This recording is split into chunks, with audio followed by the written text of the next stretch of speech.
You know, I didn't realize how important time was until I got to looking back at my family and and how long we've been living. Listen to this. My mom died at 56. My dad died at 69. My oldest son died at 58. Our youngest son died at 35. My husband died at 77. Of course, he wasn't in my bloodline.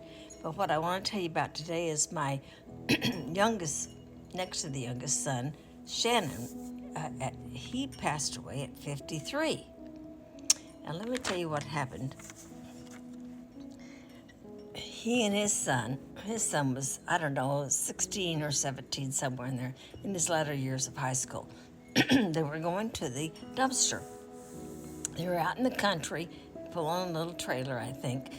And anyway, his son was driving, and he was in the passenger seat. And suddenly, he just fell over, dead, in his son's lap. Not a sound, nothing, just boom. His son pulled over, 911. Then he reached under his dad's arms and he pulled out this 200-pound long fella, got him on the ground, and he proceeded to do CPR. And took him about, I don't know precisely, it seemed like it was 11 or 12 minutes before the emergency truck got there. And those boys took over and they shocked his heart back on. Well, he said that was the longest 10 or 12 minutes he had ever spent in his life. Anyway, they got him to the hospital, and I believe they said they had to bring him back a couple of times while they were in the vehicle. And he had a little bit of, it affected his memory for a little lack of oxygen for a little while, but he came along and he's just fine, and he's alive today because of his son knowing CPR. And here's the neat thing. He had just finished a course in CPR in high school. So he knew exactly what to do. But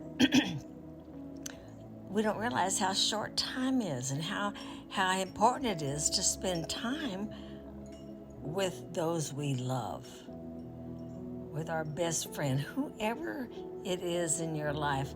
You don't have much time. I didn't know that our youngest son would die, what was it, 35? Yeah, our youngest son died at 35. Of course, I got to spend 40 wonderful years with my husband that died at 77. But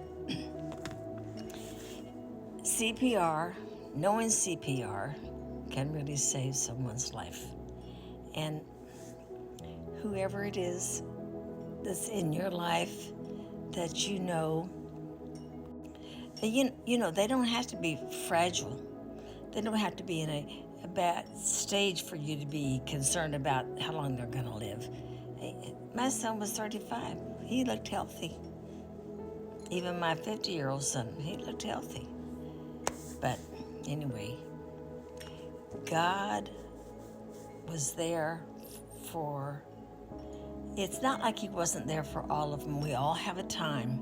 It says we have a time he sets forth a time at the beginning, and he knows every day till the right at the end. And when it's your time, you're going. I don't care what age you are. You might be an infant or a teenager.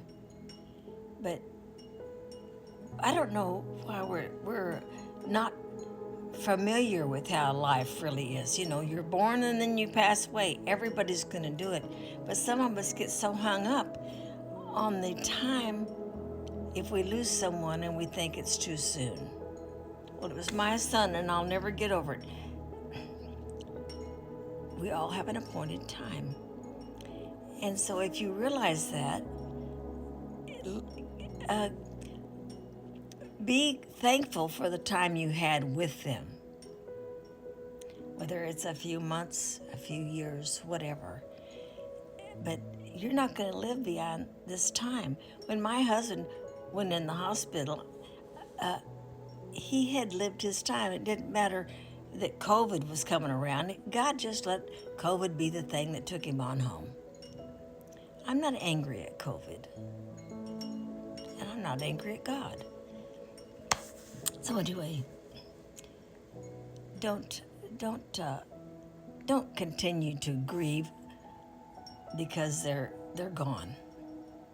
Just consider they had a time to go. But love them while they're here. When my son comes to see me, he visits from Arizona, I just spend every second I can loving him because I don't know that I may not be here tomorrow. He may not be here tomorrow.